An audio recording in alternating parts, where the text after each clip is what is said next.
What is up, everybody? Welcome into another episode of It's Called Football. Jerry Walker alongside me, as always, is Jackson Fyda. And man, Jackson, we have had us a week. The Christmas break, or I guess less of a break, the Christmas excitement is here in the Premier League. All 10 teams playing twice in the last week, so we have a lot to cover. How's your Christmas? How's the winter break been for you so far? Yeah, it's been pretty good. It's been nice to just kick back and relax a little bit. So, yeah, it's been nice. Can't really complain too much. Not at all, and it helps when there's so much football on to watch. One way or another, with all the bowls, NFL, Premier League football, all the football still going on. Yeah. Get us into it, going all the way back to Friday last week. Probably one of the biggest shock results of this Christmas time madness was Aston Villa. They'd won 3 in a row, beating Man City, beating Arsenal, beat Brentford. You're thinking they're at home to Sheffield United. This will be relatively straightforward. Make it 15 straight wins at home. Sheffield came to play. Yeah. It almost ended that winning streak, or they ended the winning streak in the end, a 1-1 draw, but almost got a victory at Villa Park. 87th minute goal from Archer to give them a 1-0 lead, and then it was Zanolo who got the equalizer in the 97th minute. What are your thoughts on that match?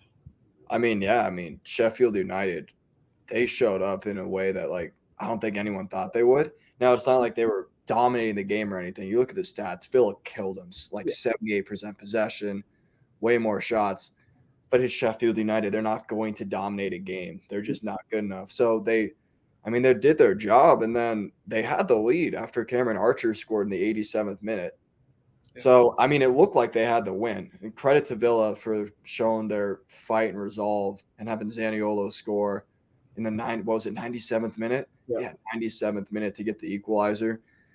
I forget if it was Austin Trusty's fault or not, the American, but I have a feeling I think I remember that it was.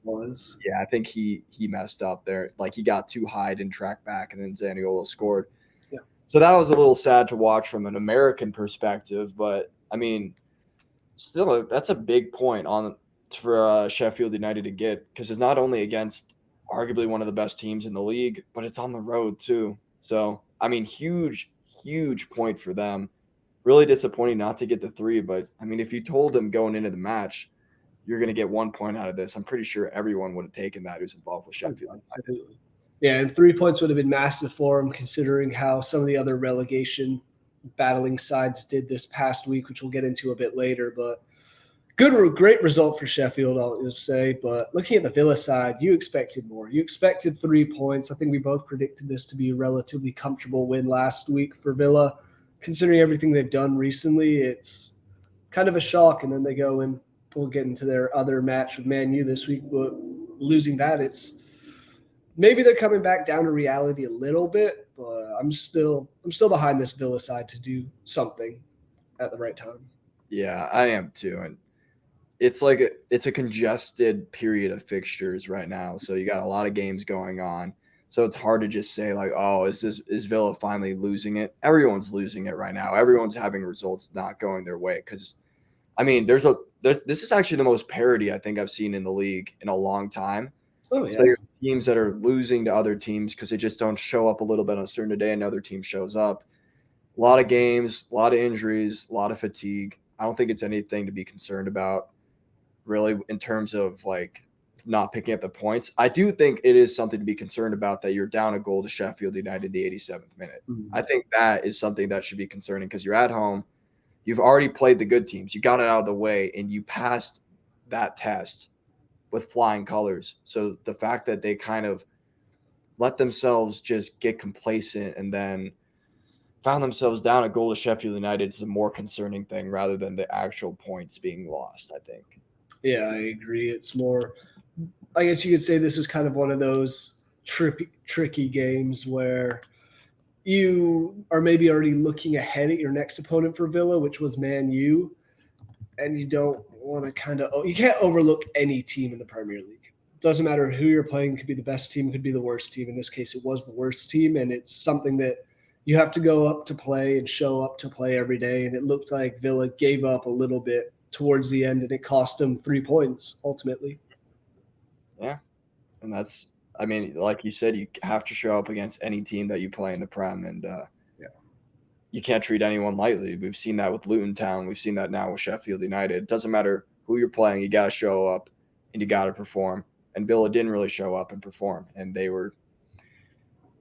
lost 2 costly points because of that. Could come back to bite them in the ass towards the end of the year. Very could well do, because we are actually halfway through the season. Every team's played 19 matches. Only exception is Luton and Bournemouth, who have 18 due to that whole Tom Lockyer situation of him collapsing on the field.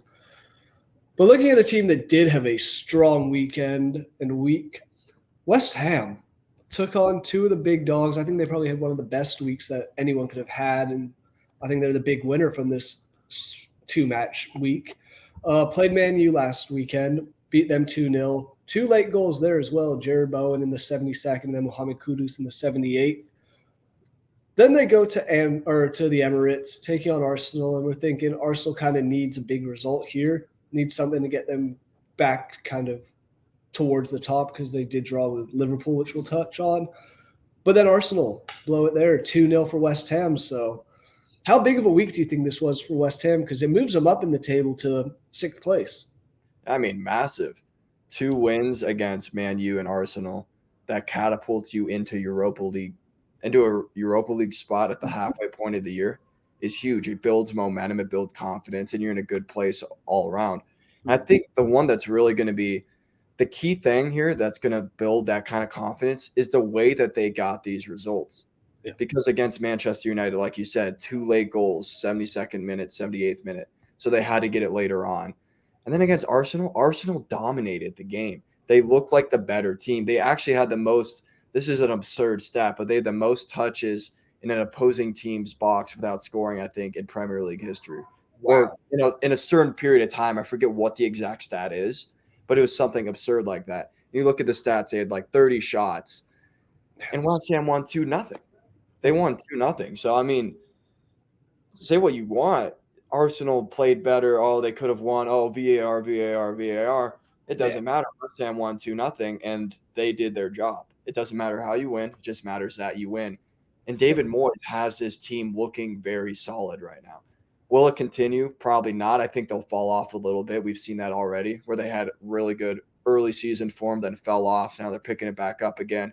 I expect you'll see them fall off again a little bit, then pick it up and be fighting for the kind of Conference League position, maybe Europa League. But I mean, right now, say what you want. Like you said, they probably had the best week out of anyone in the Premier League for sure. Yeah, 2 clean sheets against 2 tough opponents, and winning both, it managed to propel them over Man U in the table, which that's very big as well. Yeah, and also worth saying this, Jared Bowen is so good. He's been on a tear this season. He needs to be on the plane to Germany over the summer with how he's playing right now.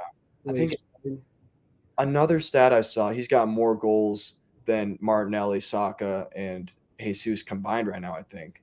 Jeez. So he's been having a pretty good year. And yeah, when you got a guy who can just bang in goals and can create something like Jared Bowen, really technical player, can beat players one-on-one, can put in a good ball for an assist, can score like he's been doing, you're in a good spot, even if you're up against it in a lot of these games. Yeah, and he has a goal or an assist in the last 5 matches across all competitions for West Ham, 6 in the last 7. So he's on a tear, and he's finally gotten his England call-ups recently this calendar year, I guess. October, first call-up.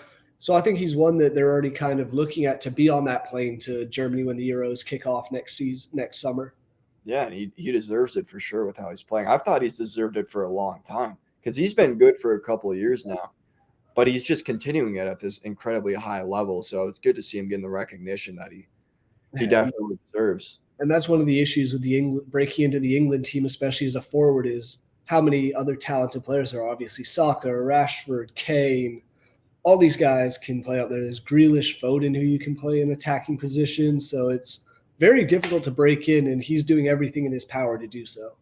Yeah, for sure. And again, another point is Southgate kind of has his favorites. Yeah. So the fact that you're seeing a guy like him break in is really a testament to how well he's been playing and how good of a player he is. Absolutely. And just while we're on the topic of a little bit of England and all that. There's all the news about Kalvin Phillips, who hasn't played virtually at all for Man City this year. He still seems to be one of those regulars that Gareth Southgate continues to rely on. There's a lot of talk of him moving this January. Do you think he will move? Do you think he'll go to like a Liverpool and Man U? I know Juventus are looking at him as well. Yeah, Juve's interested. I think it depends on what his talks with Gareth Southgate have been. Yeah. If Southgate has been like, you need to go get yourself regular playing time, then I think he goes. Because I think it's really important for him to not just play, but have a shot at starting in the Euros for England. Yeah. And that makes sense. I mean, playing for your national team is like the pinnacle of any player's career.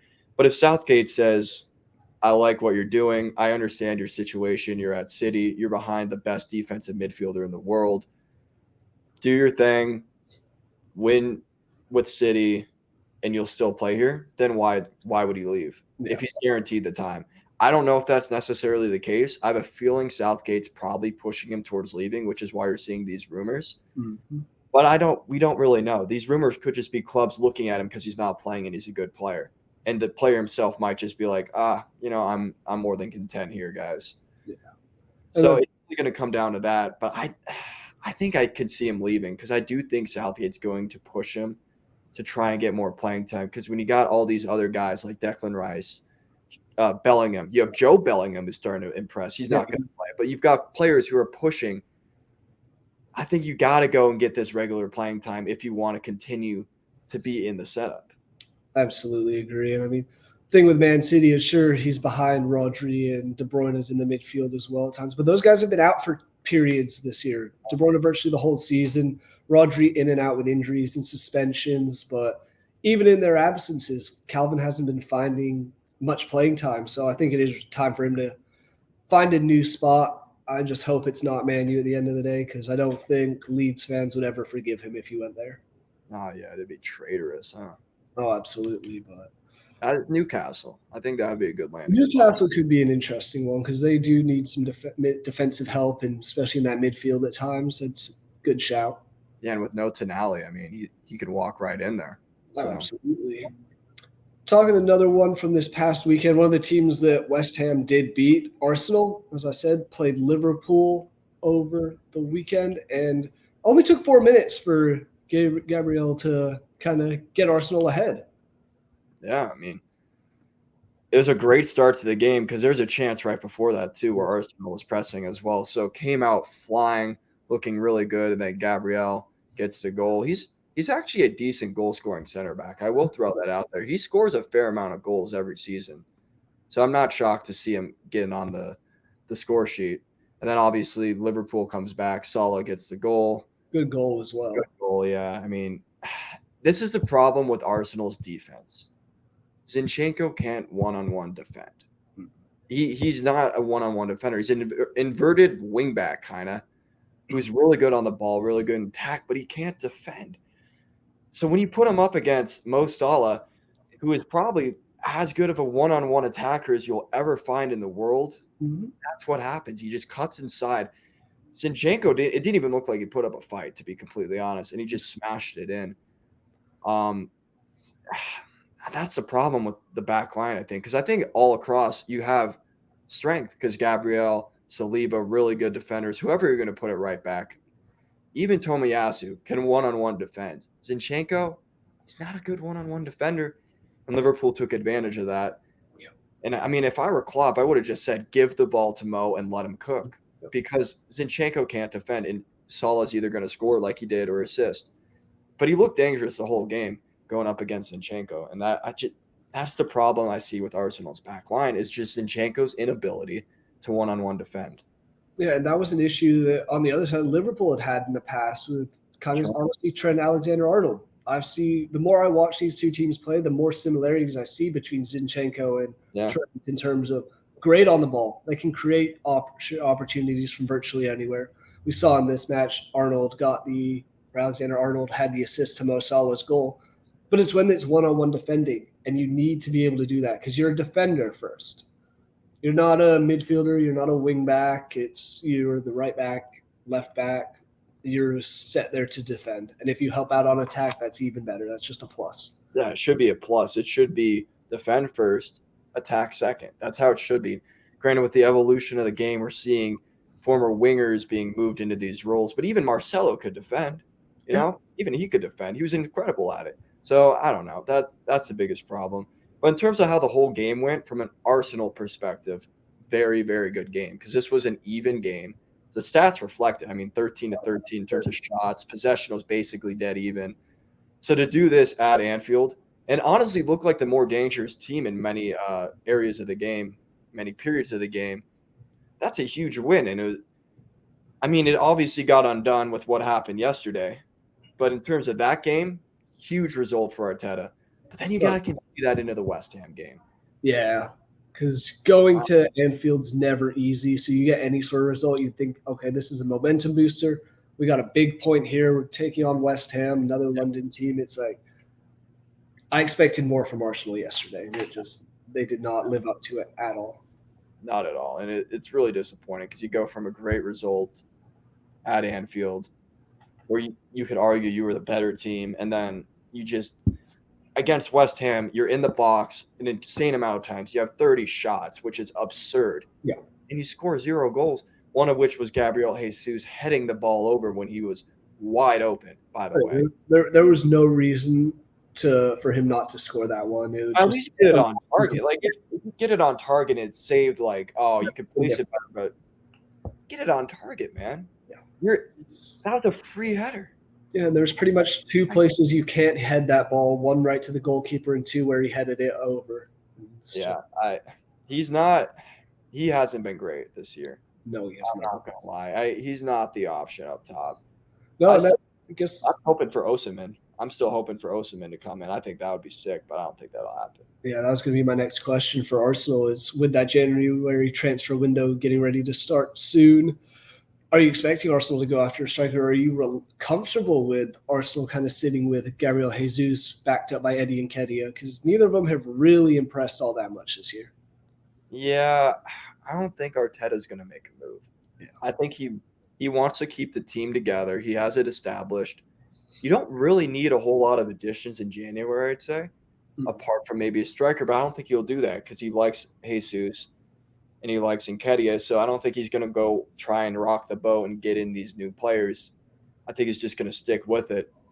I do think over the summer, though, you gotta go get a goal scorer. You got to go get a goal scorer. If it was up to me, go for Osimhen. Throw the house at him. Bring him. Because I see Chelsea's eyeing him right now. That's the guy that I think could really turn Arsenal into a Manchester City level team. Because what we're missing right now is finishing, I think, in a lot of cases. I mean, sure, Man City always had a good team everywhere else, but when it was just Jesus up top, you noticed a significant difference when Haaland was brought in as a true goal-scoring threat who can score from virtually anywhere. And that's something that I do agree. Arsenal kind of needs someone like that. And if they fail to win the Premier League again this year, you'll look back at the January transfer window and say maybe we should have gotten a striker. Now it's time for the summer, and I do love the shot of Osimhen. He is very, very good, but I don't know if he'll leave Napoli at the moment. I don't know. I don't know if he will either. But money talks. Yeah, I was about to say, it depends on how much they throw at him. And that's where Chelsea's a scary thing. Like, I don't think anyone would really want to go play for Chelsea at the moment, but they're throwing money at whoever and however they want. So yeah, that's why Saudi Arabia is making so much damn noise. Yeah, exactly. But with that being said, one of the Saudi Arabian-owned teams did not have too good of a week. Newcastle. We'll start with their first match. I kind of want to talk about both these teams in a bit, but took on Luton. At Luton, we're not expecting much. I was expecting Luton to put up more of a fight against Sheffield United than I was Newcastle. But I will say some magic happens at times. Obviously, the last match they had played before this Newcastle match was when their captain, Tom Lockyer, went down and had to go to the hospital. Something special happened, and they managed to get a 1-0 win at home against Newcastle. Mm-hmm. What a good result that was for Luton. Yeah, because it's not even like they just won. They actually looked good. Yeah. Like, they looked potent in attack. Andros Townsend obviously got the only goal in the 25th minute. But besides that, they had 16 shots, 5 of which were on target. Yeah. Newcastle obviously had more possession, but they had 15 shots and 2 on target. So they outplayed Newcastle in the statistics that mattered. Goals or shots created, shots on goal, and ultimately the final score. So they played really well. It was shocking to see.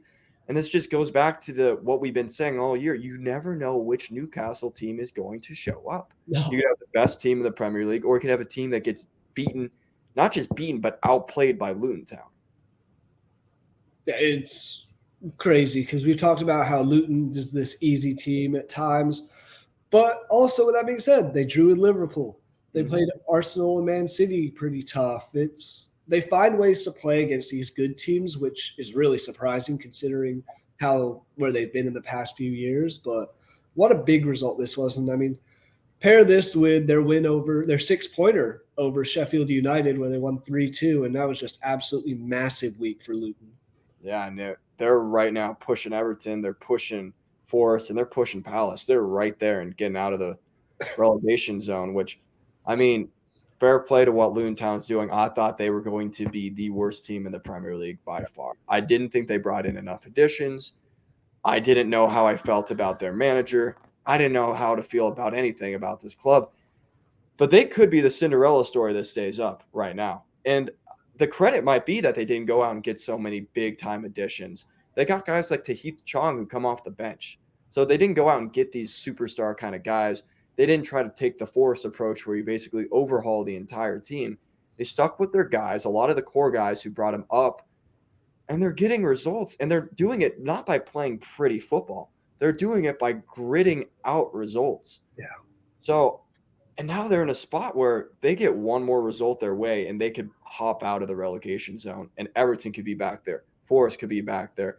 Even Crystal Palace could be back there. So they've really made things interesting because now it's not just a 3-team relegation race. Just like that, 6 teams are involved, maybe even 7 if you include Fulham. So It's gotten real interesting. Oh, absolutely. And I mean, you say they grind out wins, and that's exactly what they did against Sheffield United. Up 1-0, they concede twice in the span of, I want to say, 8 minutes. Down 2-1, you're thinking on the road, okay, this is Luton, not expecting too much. Then they managed to force 2 own goals. Yeah. 77th and 81st minutes to get the 3-2 win. So they're fine. They just find ways to get things done. It's been very, very impressive.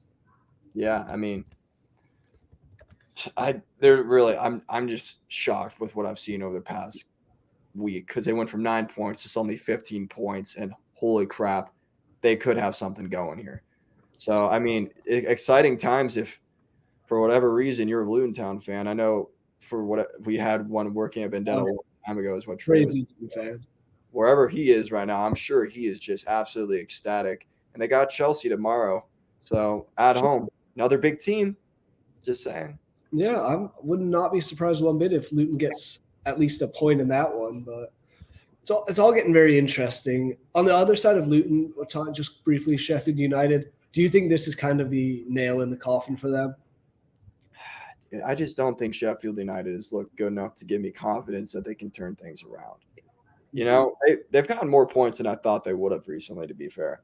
But 9 points from 19 games, you're going down. You're going down. They don't look solid defensively. Like I said, I hate to see this, but Austin Trusty has looked so shaky and has been the reason for a lot of these goals recently. We've seen the own goals coming from people. It looks disjointed when you watch them play. It looks disjointed. It doesn't look like there's any cohesion. It doesn't look like there are any defensive tactics. It just looks like they're lost out there. So I don't see any way in which they can recover because I just don't see any sort of cohesion. With Luton, I see cohesion. I see a bond that exists between the players, which is why they're doing so well right now. Even Burnley, I mean, I could see them getting behind company and turning things around. I don't see that with Sheffield United. I don't think there's any way this team stays up with what we've seen right now. They would need a drastic overhaul in January, and they need a lot of the club culture to change, I think, if they want to stay up. Yeah, I think they need too much for it to fall in their favor. I just think they're not a team to stay up, and I do truly think they'll be that 20th place team come the end of the season. Yeah, agreed. The other team that Luton played, Newcastle, we've talked to them, ended their Champions League season already, struggled a bit in the Premier League, and they dropped another one. First they lose to Luton 1-0. Then they play Nottingham Forest, and it's a Chris Wood hat trick. Dude, That that's gets crazy. for them against his former team. Not a good time, especially after Alexander Isak scored a penalty to open up the game. Yeah, so you start off with you're up 1-0, you're at home. And then your former player, who I think scored 5 times total for Newcastle, scores a hat trick on you with his return. Chris Wood, of all people, getting a hat trick against you is absurd and the second goal was so nice. He cut up Dan Burn.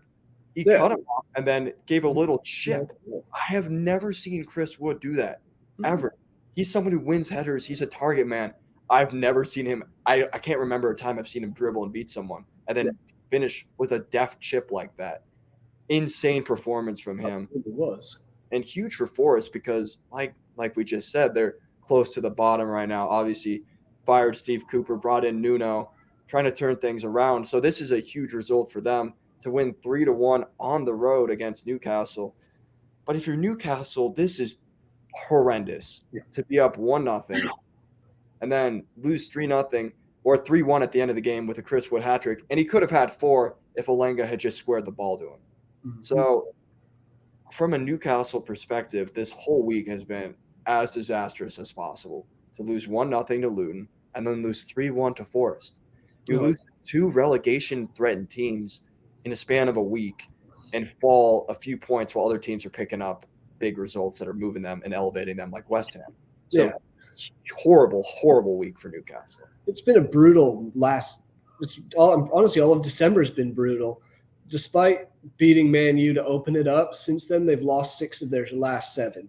Only win was a 3-0 win against Fulham. Knocked out of Champions League, knocked out of the EFL Cup on penalties. So it's just been a month to forget for Newcastle. And I do expect them to be spenders come the new year. Oh, they're going to have to be. And just doing the calculations right now, they're in 9th place. If they had picked up 3 points in both of these games like they should have, they'd be in 6th right now. Yeah. They'd still be fine. Now they find themselves in 9th. They need to figure things out. You wonder if a player like Kalvin Phillips, like we said, can help out because they look like they're lacking a lot in certain areas of the pitch, including the midfield. I think up top they're fine because they have Callum Wilson and Isak, but they need more in terms of defenders and midfielders. So like you said, I think they're going to have to go and spend some cash over January to turn things around. Oh, yeah. It's all good having these guys up top, but if you have no one to get the ball to them, it's – you can't do anything. But looking at one other team really that has kind of gone back to reality is Everton. Everton got their 10-point deduction, and suddenly they were a brand new team, kind of balling out against everybody they played. They won 4 straight. Now they've lost 3 straight. Got knocked out of the cup against Fulham on penalties, lost 2-1 to Tottenham away, and then lost 3-1 at home to Man City after they went up 1-0. Yeah. Everton's, as much as we've said, I still think they won't be a relegated team, but I thought they were kind of going the opposite way, similar to what Bournemouth has done. Instead, they were coming back down. Them, Forest, Palace are getting thrown into it again. It's not a good week for Everton, and this makes it a very exciting relegation battle because we thought it was only going to be 3, maybe 4 teams fighting for it. Now we have, like you said earlier, 6, possibly even a 7th with Brentford. It's going to be interesting, but what do you take from these Everton results? It is Tottenham and Man City, so don't know if you expected much apart from 2 losses, but I mean, you wouldn't really expect much on the surface of things. The Man City one was a little disappointing because they got the lead and they looked good. City's looked weak recently. You figure this is where we can capitalize and really make a statement about our intent for the rest of the year, and then you just completely capitulate and lose 3-1. So that one's kind of disappointing on that front. But in terms of the actual losses themselves, I don't think they're damning. You know, they're losses you'd expect a team like Everton to have. But they need to make sure they go and pick up results now. Because now you're 1 point above the relegation zone. And you've played 1 more game than Luton. So they win their game in hand. You're in the relegation zone. They're not. So you need to be on alert right now. You got Wolves tomorrow. huge game. You got to pick up a result there. Yes, You got to pick up a result. And Wolves has looked good recently. They've looked good. You got to give them credit for that. Wolves, a lot of people didn't have a lot of faith in Wolves this year. They've looked pretty good. Hwang has been outstanding. 2 more goals the other day. Yeah, he's killing it. But if you're Everton, you need to pick up a result there because Luton Town is coming. And just like that, Forest is in this race with you. Palace is in this race. Fulham's in this race. And Brentford is in this race as well. All these teams, you could have an 8-team relegation battle potentially. I think Sheffield United is going to be down there. But if Burnley starts picking up a few results, they start getting some things. That really makes things interesting. Yeah. Everton finds themselves in this situation thanks to that 10-point deduction. Whether that's fair or not, I think it's fair. You broke the rules, you get punished. Unless you're Man City, I guess. Yeah, nothing's gonna happen there. We slap on the wrist after Pep's gone. But now Everton's gotta just focus up and they gotta get the results where it matters. You're probably not gonna beat teams like Tottenham and City, especially Tottenham on the road and City just in any case. But you gotta get the results in other places, or else you can find yourself in a very precarious situation come April and May. And they very well could be, because after this Wolves match, which I think is the most winnable of their next 5, obviously you have Palace in the FA Cup, disregarding that for the time being, but home to Aston Villa, away to Fulham, and then home to Tottenham and at Man City. Yeah. I don't see a single win out of any of those 4 matches. Maybe Fulham, but that's just because Fulham, sometimes they play out of their mind and sometimes they play like they have no mind. It's one or the other with them. They're hard. They might be, them and Wolves might be the 2 hardest teams to read in the Premier League this season, just because it's so unpredictable of what they're going to do. But yeah, I think Everton needs it. Really, I think they need 3 points against Wolves this weekend. Oh yeah, they need it big time because, like you just said, with that stretch of games, you have Villa, Tottenham, and City, and Fulham. You got to pick up the results against Wolves. And then once you play Fulham, you got to pick up the result against Fulham. Because heading into these other 3 games, it is unlikely I see them getting more than a point in those 3 games. I think it would be a miracle if they get 3 points from those 3 games. So, yeah, you got to pick up the points where you can. You're probably going to fall off a little bit. You might fall into the relegation zone, but you got to pick up the results against Wolves and Fulham to set yourselves up for the rest of the year. Absolutely. I mean, it's going to be interesting to see. I do enjoy following the relegation battle at times. Now that Leeds isn't in it, it's a little easier to watch. Yeah. But it's always chaotic, and you never really quite know who's going to go down and all that. But there's just 2 other matches from this past week's action that I kind of want to touch on a bit. First one is Man United, Aston Villa, because like I said before the show, we kind of called that one. We said it felt like it was a Man U win all over it. Just not because they're a better team necessarily, but it felt like at home they'll have that magic. And sure enough, it happened. Down 2-0, 26 minutes in, John McGinn and then Dendoncker score. You're thinking, I mean, hey, you said you were skiing and you were following the score, saw 2-0. Like, wow, guess this one's over already. You check back in the second half. Garnacho scored twice. He had a great match. He's good, man. He's actually good. Yeah, he had a 3rd goal ruled off by VAR for offside, but he actually looked pretty good. And then out of nowhere, the goal scoring 0014 up until recently, Rasmus Højlund gets his first Premier League goal for Man U to win it in the 82nd minute. It's just seemed inevitable. Yeah, it really did. Once they got the first one back, because Garnacho also scored the offside goal around them. So they're like, wow, they are cooking right now. They look like they're going to get another. As soon as they got the second one, the 71st, you're like, all right, this is going to happen. And it happened. Ball happened to fall to Højlund. I think it hit McGinn's knee and popped up perfectly to him. Pretty good finish, you have to say, on the left foot, leaning back, putting it perfectly in the corner. Falling over and just threw his leg on it. Yeah, I mean, and sometimes that's all it takes. You just got to get a little contact on it, and it finds its way in the back of the net. And I mean, huge for him because he's been great in the Champions. He was great in the Champions League. He was one of the only bright spots for United in the Champions League, but he hadn't shown up in the Premier League, and he finally did. He finally got that goal, and it was a winning goal in a 3-2 comeback win against Villa.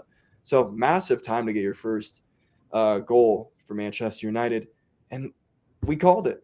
It just feels like one of those games that they will find a way to win. I didn't think they'd be down 2-0 and come back 3-2. That surprised me. But it just feels like sometimes United goes into these games and it's just destined for them to win no matter what. And this was one of those games. Yeah, it's Christmas time, all the madness of multiple fixtures in a week's stretch. It's seemed like Man U was going to get something done at home. I guess the big difference I thought it was going to be Scott McTominay because it always seems to be when something crazy late happens. But with that being said, he was subbed on, and a minute later, Højlund finds the back of the net. Not saying it's a coincidence at all. Not saying it's because of McTominay, but hey, he came on the pitch and they ended up winning. So hard to argue with his impact from the bench. Yeah, in general. Yeah, I wonder what his plus minus is this season. Probably insane. Something insane. I want to look that. He hasn't played that much, but then he's or balls out when he does. Oh, the other one, just kind of quick touch on because it's kind of a shock result. Brighton took on Tottenham yesterday, and it was 4-2 to Brighton. Domination at home. Yeah, and this is what De Zerbi's teams can do. It is worth noting they've scored in every game they've played, minus the Arsenal game this year. So in terms of attack, they can attack. With the players they have, they've got one of the best young strikers in the world in Evan Ferguson. Didn't score this game, but he's really good when he plays. And generally, you have Matoma. And in this game, you had Jack Hinchelwood scoring in the 11th minute. Then João Pedro, 2 penalty goals. And then Estupinian, the left back, getting a goal. You're getting goals from all over the place. Yeah. So, yeah, I mean, that's a testament to the attacking threat that De Zerbi has instilled in this Brighton team. And they showed it in this game against Tottenham because, I mean, on paper, Tottenham scored 2 goals on the road. That should be enough. But when a team's scoring 4 on you, pretty hard to beat that. Yeah, it doesn't help that Tottenham's 2 goals were after they were already down 4-0, so it's more a consolation than anything. But it's Brighton's fun. They're a very fun team to watch at times. Obviously, Pedro got the 2 goals. And Danny Welbeck starting up top as well. As you mentioned, Evan Ferguson's a spark plug at times. I was happy to see James Milner had an assist, which it's such a random assortment of players like Pascal Gross, James Milner, Billy Gilmore, Lewis Dunk, Danny Welbeck. I had retired for a bit. Oh, yeah, Ansu Fati. They just have such a random assortment of players, but it works. They had Adam Lallana as well. He played a bit at the very end of the match against Tottenham. He's still there. He's been a player manager when they didn't have Potter for a bit. But I think this is really a testament to De Zerbi and to the club culture instilled by Brighton. Because year after year since they've moved up, they have been competitive. There's a reason they're in Europe right now.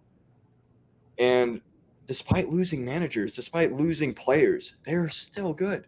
Think about all the players they've lost, the managers they've lost, and they are still good. That's a testament to the club. And when you look at the way they play on the field with their attacking prowess, that's De Zerbi.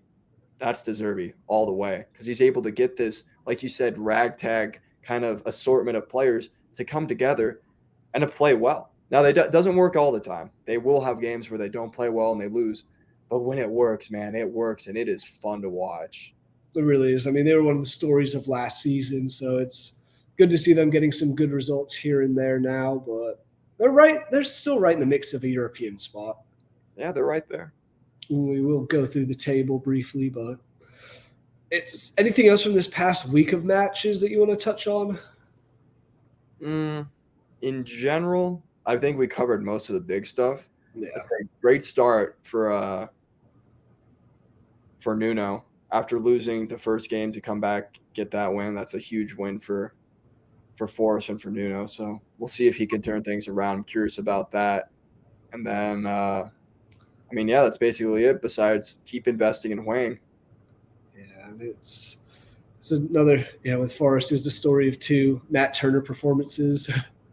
Once again, our favorite storyline to follow is what's happening with Matt Turner at Forrest. It's so entertaining because it's like, the little spinoff of the main show. You get to see Turner versus Lachadimos. Yeah, always fun. It's entertaining, but I don't have much else in terms of this past week. I just love this time of the year. All of the matches being played. I'm ready for more. Yep, starting tomorrow, 4:30 a.m. my time. Cool. Nice and early. Yes, sir. Assume you'll be up for it? No way. There's no way. You mean you're not getting up to watch Luton Chelsea tomorrow? Nah, man. I'll catch the highlights in Goal Zone. I'll do that. Will you get up at 6 a.m. To watch Fulham and Arsenal on Sunday? Maybe. I got a futsal tournament tomorrow. I'm trying to win $1,000. So Okay. depending on how that wins and if there are celebrations after, we'll see if I'm up though. You might still be up at 6 a.m. Haven't gone to bed yet. Could be true. Nothing's worth celebrating more than a Mexican League futsal tournament. So, Absolutely. Yeah. Just go drink cerveza after cerveza. oh yeah. And you'll be set. But let's have a quick look at the table, see where we are before we preview a couple matches for this upcoming weekend. Top 5, really God, it's only the top 6, all separated by 9 points. Yeah, it's close. This is the most parity, I think you said earlier in the show, that we've had in a long time. Mm-hmm. So many different teams. Liverpool top with 42, Arsenal second with 40, Villa, Man City, Spurs go 3, 4, 5 with 39, 37, 36 respectively. West Ham at 6th with 33. And just on the outside is Man U with 31 and Brighton with 30. What are you expecting? Is this the top 4 you kind of thought you'd see at the halfway point in the season? Heading into this, I would have switched out Man U and Aston Villa, and that would have been the top 4. Like heading into the season. Yeah. Middle point of like the first half of the season, I would have put Tottenham up there instead of Villa. So more or less, it's kind of what I expected. Minus Man U not doing as well as I thought they would do. I thought Ten Hag would have them playing a little bit better, but they're still right there, so everything can change. But I think it's more or less what I expected, minus Aston Villa doing so well. I expected them to do well. I didn't expect them to do this well. And Newcastle struggling a little bit. I thought Newcastle would be right up there too. Yeah, that was my big one. Is I thought Newcastle would be in this top 4 running. They do have 29 points, so they're only a point back of Brighton for 8th place. So still very much in it for a Champions League and European spot, but it's going to be interesting. Oh, man. Because Man City still has 1 match in hand. So if they win that, they jump over Aston Villa. They'll jump over Arsenal on goal difference. I just don't see any I don't know if I don't see anyone else winning it. It's just I feel like Man City has kind of done this before. They're teasing us like, oh, maybe this year. And then the second half, De Bruyne will come back and they'll just run away with it. Yeah, I think so too. I think, yeah, like you said, they've been here. They've done it before. They're not freaking out right now. Pep Guardiola literally said that. He's like, we're chilling. He's like, well, we're fine. Whatever. We're not on top right now. Oh, big deal. We'll be on top come May. And I think right now they're still the favorites to win it. I don't think Arsenal has enough about them. I think they will lose key games. I think Liverpool will be in a similar situation where they'll look good, look like they can, and then just lose a couple games or draw a couple games they shouldn't. And I don't think Villa has the legs. No. I don't think Villa has the legs. They're new to this. They've never been in a title race like this, at least in modern history. I don't know, going back 80s, 90s, whatever. But in terms of modern Premier League history, they haven't been in this kind of race before. City's been there. They've done that. The only one I could see maybe pushing them, I think, is Arsenal, just because of what happened last year. Maybe an extra little motivation. They were close last year. Maybe they can find a way to do it this year, but I don't think they will. I don't think they've got the goal scoring to do it, and I think they will drop key points. And I think City's ultimately going to win it, and they're going to win the league when they beat Arsenal at the Etihad this spring. I think that'll be the deciding game. Yeah, for some reason, I don't necessarily think it's Arsenal as the team I'm most worried about. If I were Man City, I think it's Liverpool more so, just because they've, like we've talked many times before, they've kind of flown under the radar all season. And now you look at it halfway through, like, oh, shit, Liverpool's top of the table. Mo Salah's been playing well. Darwin Nunez continues to play well at times now. It's something interesting, but I do think Man City ultimately will win the title. And I honestly think they'll win by at least 5 or 6 points. I think they'll win relatively comfortably in the end. Yeah, I agree. I don't think it'll be like a final day thing. I think they'll have it set a few games before the final day. Yeah, I'm looking at maybe like big ones, Tottenham on 420, and then play Forest on the 27th with 3 matches left. I can see them clinching the title around that point. Yeah, against Forest. Yeah. Yeah, I think. Yeah, and you're looking at the big games in terms of the other teams in there. Obviously, Arsenal, March 30th. At that point, not a lot of games to go. So if they win that one, that's a big 5-match stretch for Man City in the Premier League. Liverpool 2 games before. The month of March and first week of April, because there'll be Champions League as well. I think they play Copenhagen on March 6th. But March 2nd, home to Man U. Never easy. Doesn't matter where it is. It's a derby. They play at Liverpool, at Brighton, home to Arsenal, and home to Villa. That could very well, like you said, be the decider of where everybody finishes. Yeah, it very well could, because especially the 2 week. I think it's 2 weeks that separate Liverpool and the Arsenal game. Yeah, 11 days. Yeah. Yeah, I don't know. That could be it. Sorry, 21 days. I cannot math right now. That was crazy. But 21 days, so 3 weeks separating. Oh yeah. But yeah, that little stretch right there could be what decides. And I think they'll pick up results in both of those games, and I think they win the league with what they do in March and April.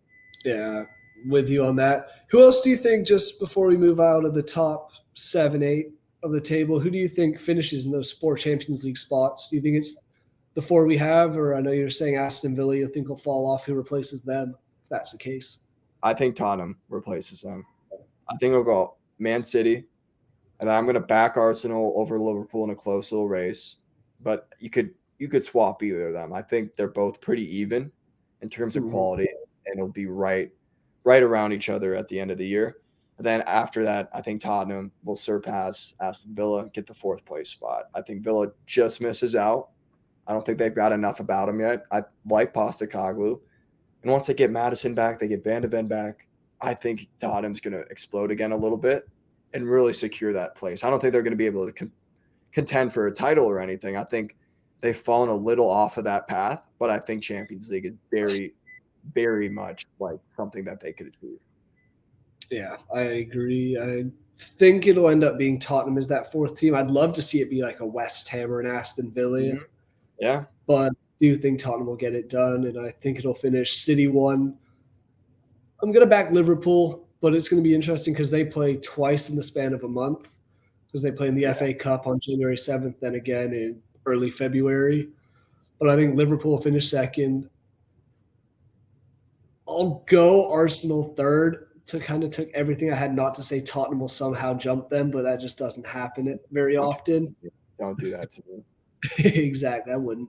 So I'll go Arsenal 3, Tottenham 4. And I think it'll go either Villa or West Ham 5th to get the Europa League spot. I agree. And Man U finishes 6th. Right. That's what I'm going with. I think Villa 5th. Man U 6th. Top 4, obviously top 4 Champions League, 5th is Europa League. Then one of the cups is Europa League and the other's Conference League, I believe. Yeah, I think League is Conference, FA's Europa, and realistically, one of the teams in the top 6 is going to win at least one of those. So 7th place also have a bid. Come on, Middlesbrough. Yeah, you wish. Oh yeah. I'm still hopeful. I'm still hopeful, but it's just not going to happen. Middlesbrough winning the EFL Cup, getting Conference League, stealing a place away from Man U would be hilarious to see. It'd be awesome if Man U didn't make Euro. I'm still wondering. I'm hoping that they keep winning games like they just won, so Ten Hag sticks around for a little bit longer, and this cycle of mediocrity can continue. That's what my hope is. I am here for that. Moving on down the table, we kind of touched on the top 9. I don't see Brighton or Newcastle really, unless Newcastle goes on another crazy spending spree in January. I don't see them really contending for much. Following them down the table, it's very much kind of 10 through 12. All 3 teams have 25 points. That's Chelsea, Wolves, Bournemouth in that order from goal difference. Fulham just right behind them with 21 in 13th place. But what a run by Bournemouth. They've kind of gone from relegation to winning what feels like 6 of their last 7 or something absurd. They've won 4 straight. Yeah. Now clearly out of it. Solanke is unreal. 7. And it's not like they're beating the toughest teams. They beat Man U, they beat Newcastle, but it's you said Man U. But like it's still you still got to pick up the results no matter who you're playing. Absolutely. Yeah, this isn't like a trying to get ranked in the AP top 25, so you got to pick up some results. I'm talking about Nevada basketball, of course, but they're getting close. They're getting close. But with the Premier League, all that matters is points. So it doesn't matter who you're playing. You just got to pick up the points. That's what Bournemouth is doing. Solanke has been a revelation recently. He has been playing so well up top for them. And it looks like Tyler Adams might actually get to stay in the Prem next year. Yeah, I still don't think he's played a second of Premier League action this year. So He hasn't. good. Serves him right. Him and Sinistera. Oh, come on now. But looking at I mean, honestly, I think we can say safely none of these four teams have anything really to worry about. They're not going to make Europe. They're not going to lose out on any relegation battles. So, yeah, I agree. Then it gets spicy. 14th through 20th, or really 14th through 19th. There's an 8-point gap from 18th to 14th, 5 teams with 4-point gap. Brentford, I'm just going to go in order. Brentford, Palace, Forest, Everton, Luton. That's 14 through 18. And they go descending order of points with Brentford with 19, Luton with 15, and 18, 17, 16 in the middle. Burnley 19th with 11, and Sheffield United rounding out the table with 9 points. Yeah. Who do you expect to go down at the end? I know we've talked a bit, and we're thinking Burnley and Sheffield United are seeming like locks unless something crazy happens. Who's going to be that third team? Is it going to be Luton, Everton, Forest even? I'm still going to back Luton to go down, but they've given hope that they could stay up. Yeah. So I'm not certain anymore. I was certain. I was like, all right, Luton's going down, Sheffield United's going down, Burnley's going down. Seems like rather, straightforward, but now it's not that straightforward because Luton can pick up results, not just against – I mean, it's shocking that they do better against the big teams, but I mean, however you get your points, it doesn't really matter. Never works, I guess. Whatever works for you. So now they've given hope that they can stay up. I don't think they will. I think Nuno's going to guide Forest. I think Everton's going to pull things together. And I don't see a way in which Crystal Palace falls out of the Premier League because they just never do. No. So I think it's still going to be Luton Town. But they've given hope that they can stay up. And if it's not Luton Town, I think it's going to be Forest. Okay. Yeah. Looking at some of the matches further down in the season, big one for Everton. They have a huge stretch from April 6th to May 11th. They play Burnley, Forest, Brentford, Luton, and Sheffield United. That's a lot of relegation battles that can really decide whether or not a team stays up. And I think in the end, it will be Everton is the team that's competing the most with Luton for that last relegation spot. But I agree. I do think it'll end up being Luton who goes down. I'm just kind of intrigued to see what happens because there's a lot that could. Yeah, dude, there's so many twists and turns. This has been a very exciting Premier League season. Like we said, a lot of parity up top. And it's no longer just a 3-team relegation race. So we got some excitement going on. So it should be a fun second half of the year. Oh, absolutely. And kicking off that second half of the year, matches start tomorrow on December 30th. We are recording this on Friday the 29th. So make sure you tune in and watch all those matches. But match of the week for us was relatively straightforward in a week that doesn't look that exciting, I'd say. Liverpool-Newcastle. We're talking league leaders against Newcastle team that's been very, very bad as of late. At Anfield, I think that's the big difference. What are you expecting from this? What are your thoughts? I think Liverpool's going to win. They're at home. They haven't lost at home all year. I don't see that happening this game. But Newcastle does show up in games like this sometimes. I don't think it'll happen. I don't think they've got the players right now. They're not in good form. Yeah. Spirits are down. Liverpool's been having a good year. They're confident right now. I think they'll take care of business at home. But there is a possibility, I think, that Newcastle can win. I just don't think it'll happen. But, again, you just never know with Newcastle. So just throwing that out there. But I do think Liverpool wins this, and they win it 3-1. Yeah, I'm with you. I think Newcastle continues their success against Newcastle. Looking at it, Newcastle hasn't beat Liverpool in a Premier League match since 2015. Yeah. For reference, let's see who's playing for Newcastle. Oh, it's letting me look. Was one. John Joe was there? Oh, it probably was. Yeah, I think John Joe was there. Either that or I think he was at Newcastle then. But I'm taking Liverpool to win this one. I do think they're the better team, and it's going to show. Oh, wow. So I just looked it up. Martin Skirtle scored an own goal for Liverpool to give Newcastle 1-0 lead. Wow. And Jorginho Wijnaldum Genie scored. It's a team with Sissoko.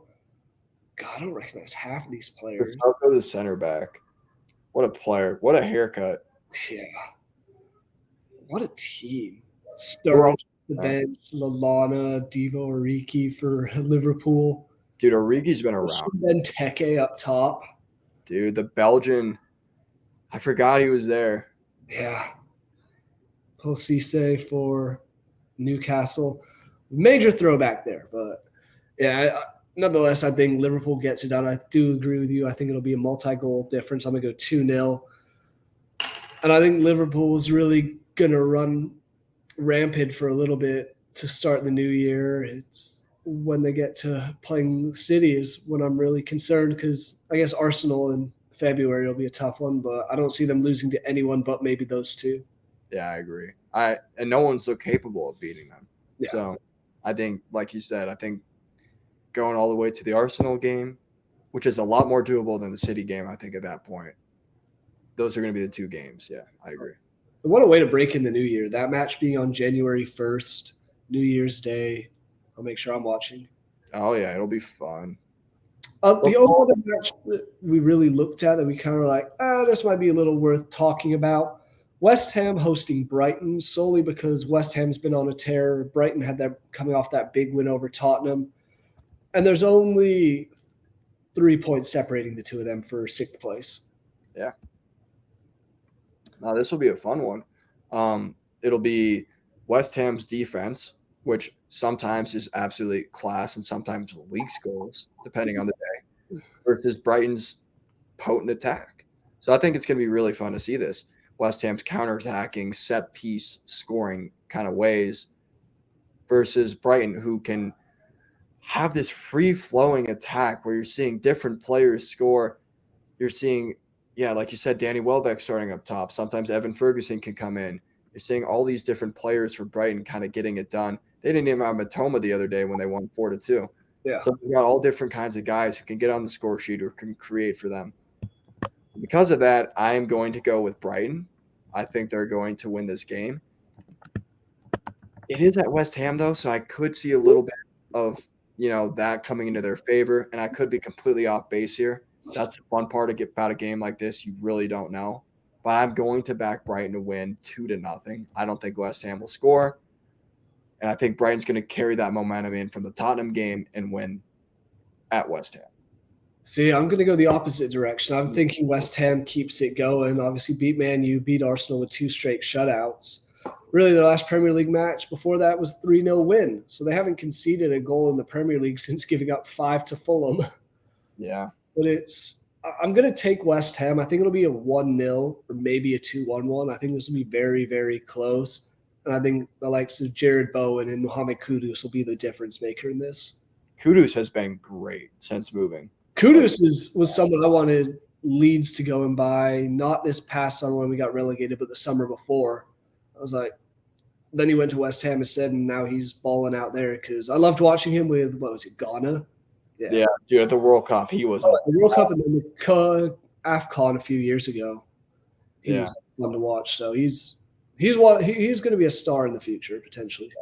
And he's getting there. I think it's only a matter of time before he goes to a big club. So I still think he's very, very young, isn't he? I think he's like 24 or something. So relatively, that's still young. Yeah, it's 23. 23. It's crazy to think that we're like, he's 24. He's, I guess, still young when we have the likes of Jude Bellingham at 19. And dude, obviously, I'm always blank on the Barcelona guy's name who's 15. Talking about Yamin Lamal. Yeah, dude, that baller. Musiala's 19 or 20. There's so many guys. player on the ball, by the way, I've ever seen in my life. Who? In terms of ball control and dribbling, Musiala might be the most impressive of this generation that I've seen. He does the ball. This summer is going to be his call to fame. I agree. At home in Germany for the Euros, he's obviously played in the World Cup, but there's only so much he can do with that Germany side. I think this is going to be a big statement tournament for Musiala to really introduce himself into the front running of the best midfielders in the world. Yeah, more people should give him credit. I don't think enough people watch the Bundesliga to really know the issue. He is so good. You know what I would love to see is there's all the talks of, after Messi and Ronaldo, it's going to be Haaland and Mbappe. No, screw that. Give me Musiala versus Jude Bellingham. It could be a thing, by the way. I think it could be as well. Yeah. Typical England versus Germany to begin with, and both of them at top-tier clubs, so it's very entertaining. I'm still making this shout. If Real Madrid wins the league, somehow wins the Champions League, and then England wins the Euros, Bellingham wins the Ballon d'Or. Oh, he has to. I'm with you on that. Especially with the way he's been playing and contributing. Mm-hmm. Best midfielder in the world, arguably, right now. So it really is. But that kind of wraps up those two. We're good. We are already over an hour, Jackson. So we can run through the rest of these 8 other matches. Kind of get predictions. If there's other stuff you want to say about them, same thing as we usually do. Starting with Luton versus Chelsea at home for Luton. I want to take Luton, but I think their luck's going to run out after 2 straight wins. See, I'm going to hop on the train. I'm hopping on the train. This is my bold pick of the week. Luton's a wagon is what I'm hearing. Oh, it's a wagon. Luton 2-1 win. 2 counterattacking goals. Somehow Tahith Chong scores. 2-1, give me Luton. Love it. I am very much here for that. I do think Chelsea will get it done. I think they'll win like 3-1 or 2-0. Most likely, but hey. But hey, we love our bold predictions on this show, and more often than not, somehow they do come right. So I'm pulling for that Luton win. Moving on to the 10 o'clock Eastern time matches on Saturday. So tomorrow, Aston Villa versus Burnley at Villa. Give me a win. They're not drawing with a relegation side or losing to them again at home. Yeah, I agree. They win. Straightforward there. Palace, Brentford, another London battle. 2 very bang average relegation sides. I see a draw on this one. I think it'll be a very, very dull match. And don't see too much excitement. I'll go 1-1 in this. I'm taking Palace at home. Need a win. I think they get it done. Give me as a goal. Okay. Does Sheffield United get another surprise result? And did they do anything again at Man City? No, they get run off the pitch. I'm calling 4-0. Yeah. I'm with you on that. City didn't look great against Everton, but they still won by 2 goals. I think they'll look very good. I think I've seen Haaland is questionable still. I don't think he'll be playing yet, but I still don't care. I'll go 3-0 for Man City. Yeah. Intriguing one that we kind of talked a little bit about briefly earlier was Wolves against Everton, because we've talked about how Everton need this result. I don't think they get it. I think Wanky Cheng scores again at least once, and Wolves win 2-1. I'm going Wolves 1-0, but they get the result. Yeah. Everton looks good. I think they look better, but they don't pick up a result. I'm going Wolves. Only other one on Saturday, Nottingham Forest hosting Man U. Chris Wood hat trick again. Dude, I'm actually going to say give me Forest in this one. I think Man U is going to be so hyped about what happened against Villa. I think they drop points here. And I don't just drop 2. They drop all 3. I'm going Forest wins. Yeah, and Forest coming off that big 3-1 win against Newcastle. Give me Forest also. I was about to say give me 2-0 Forest, but I think that might be a little too bold. I'm going 1. 1-0? Okay. Yeah, 1-0. I like that. I don't think Garnacho will play. I think Manu will be a little lackluster on the attacking end. Yeah.